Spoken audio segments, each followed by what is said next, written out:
Hello, ಎಲ್ಲರಿಗೂ ನಮಸ್ಕಾರ ರೀ. ಲೈಫ್ ಆನ್ ವೀಲ್ಚೇರ್ ಯೂಟ್ಯೂಬ್ ಚಾನಲ್ಗೆ ಸ್ವಾಗತ ರೀ. ನನ್ನ ಹೆಸರು ಉಜ್ವಲ ದೇಶಪಾಂಡೆ. ಏನು ಕಸ ಗುಡಿಸೋದು, ರಂಗೋಲಿ ಹಾಕೋದು ತೋರಿಸ್ಲಿಕ್ಕತ್ತಾರ ಅಂದ್ಕೊಂಡ್ರೇನು ರೀ? ಹೌದು, ನಾರ್ಮಲಾಗಿ ಓಡಾಡ್ಕೊಂಡಿರೋರಿಗೆ ಈ ಎಲ್ಲ ಕೆಲಸಗಳು ಈಸಿನೇ ಆಗ್ತಾವ್ರಿ. ನಮ್ಮಂಥ ಡಿಸೇಬಲ್ನವ್ರಿಗೆ ಈ ಕೆಲಸಗಳು ಕಷ್ಟನೇ. ಆದರೂ ನನಗೆ ವೀಲ್ಚೇರಿಂದ ಕಸ ಗುಡಿಸೋದು, ರಂಗೋಲಿ ಹಾಕೋದು, ಬಟ್ಟೆ ಮಡಚಿಡೋದು, ಅಡುಗೆ ಮನೆ ಕಟ್ಟಿ ಒರೆಸೋದು, ಅಡುಗೆ ಮಾಡೋದು ಕೆಲಸಗಳು ಕಷ್ಟ ಅನ್ಸಂಗಿಲ್ಲ ರೀ. ಉಲ್ಟಾ ಅವು ಖುಷಿ ಕೊಡ್ತಾವ್ರಿ. ಮನುಷ್ಯ ನೋಡ್ರಿ ಯಾವುದೇ ಕೆಲಸ ಖುಷಿಯಿಂದ ಮಾಡಿದ್ರೆ ಆ ಕೆಲಸ ಈಸಿ ಆಗ್ತದೆ. ನನಗೆ ಹಿಂಗಾದಾಗ ಅಂದರೆ ಕಾಲು ಹೋದಾಗ ಬರೀ 30 ವರ್ಷ ವಯಸ್ಸು ರೀ. ಈಗ ನಂಗೆ 50 ವರ್ಷ. 20 ವರ್ಷದಿಂದಲೂ ವೀಲ್ಚೇರ್ ಮೇಲೆ ಇದ್ದೀನಿ. ಎಷ್ಟಂತೂ ಸುಮ್ಮ ಕೊಡೋದು ರೀ ಬೆಡ್ ರಿಡನ್ ಆಗಿ. ಹಾಗಂತ ಮನೆಯಲ್ಲಿರೋ ಸಣ್ಣ ಪುಟ್ಟ ಕೆಲಸ ಮಾಡಿಕೊಂಡು ಇದ್ದೀನಿ.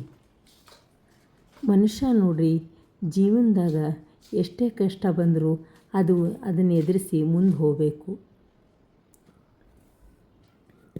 ಅದೇನೋ ಅಂತಾರಲ್ರಿ, ಈಸಬೇಕು ಇದ್ದು ಜಯಿಸಬೇಕು. ನೀರೊಳಗೆ ಬಿದ್ದಾಗ ಅಲೆಗಳನ್ನ ಹಿಂದೆ ಹಾಕಿ ಈಜ್ಕೊಂಡು ಬಂದು ದಡ ಸೇರಬೇಕು. ಹಾಗೇನೆ ಜೀವನದಲ್ಲಿ ಕಷ್ಟಗಳನ್ನ ಎದುರಿಸಿ ಮುಂದೆ ಬರಬೇಕು. ಅಯ್ಯೋ ನನ್ನ ಕಾಲು ಹೋದು ಅಂತ ಅಳ್ತಾ ಕೂತ್ಕೊಂಡಿದ್ರೆ ಇಷ್ಟು ದೂರ ಬರಲಿಕ್ಕೆ ನಂಗೆ ಆಗ್ತಿದ್ದಿಲ್ಲ ರೀ. ಧೈರ್ಯದಿಂದ ಬಂದ ಕಷ್ಟಗಳನ್ನ ಎದುರಿಸಿ ಇಲ್ಲಿ ತನಕ ಬಂದೀನಿ ನೋಡ್ರಿ. ಇನ್ನೊಂದು ವಿಷಯ ಹೇಳ್ಬೇಕು ನಿಮ್ಗೆ. ನನಗೆ ಕಾಲವಂತನೇ ಗೊತ್ತಾಗಂಗಿಲ್ಲ ರೀ. ಅಂದರೆ ಟಚ್ಚು, ಹಾಟು, ಕೋಲ್ಡು ಇದ್ಯಾವುದೂ ನನ್ನ ಕಾಲಿಗೆ ಗೊತ್ತಾಗಂಗಿಲ್ಲ. ಈಗ ಏನಾದರೂ ಏಟು ಬಡಿಯೋ ಮುಂದೆ ಗೊತ್ತಾಗಂಗಿಲ್ಲ ರೀ. ರಕ್ತ ಬಂದಾಗೆ ಗೊತ್ತಾಗ್ತದೆ. ಇಷ್ಟೆಲ್ಲ ಇದ್ರೂ ಬೆಡ್ಡಿಂದ ವೀಲ್ಚೇರಿಗೆ ಬಂದು ಎಲ್ಲ ಕೆಲಸಗಳನ್ನ ಮಾಡ್ಕೋತೀನಿ. ನನ್ನ ಬಗ್ಗೆ ಹೇಳೋದಕ್ಕೆ ಭಾಳ ಅದ ರೀ. ಇವತ್ತಿಗೆ ಈ ವಿಡಿಯೋ ಇಲ್ಲೇ ಮುಗಿಸ್ತೀನಿ.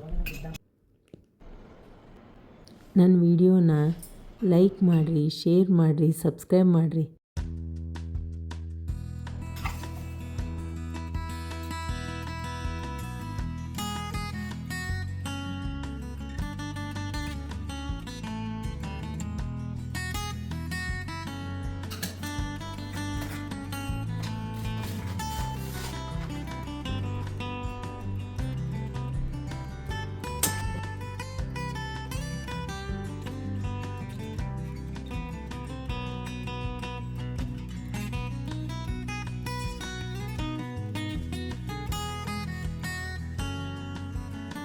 ಎಲ್ಲರಿಗೂ ಧನ್ಯವಾದಗಳು ರೀ. ನಮಸ್ಕಾರ, ಬಾಯ್.